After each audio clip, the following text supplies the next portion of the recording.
Hello guys, আমি চলে এসেছি। আমি তিন রকমের তিনটা কলকা করে দেখাবো। প্রথমটা একটা গোল লাল রং দিয়ে রাউন্ড করে নেব, তারপরে সাদা রং দিয়ে দেব এক এক পর এক রাউন্ড রাউন্ড করে।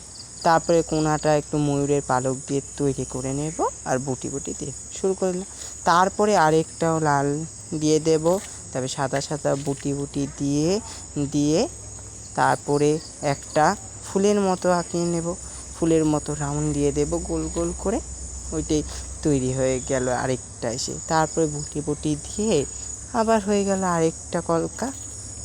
3 নাম্বারটা কলকা আবার লাল রং দিয়ে বুটি বুটি দিয়ে দেব, তারপরে দাগ দাগ দিয়ে উপরে বুটি বুটি দিয়ে শুরু করে দেব। তারপরে একটা আবার ফুলের মতো একটা পদ্ম ফুলের মতো একটা গোল দিয়ে তৈরি করে নেব।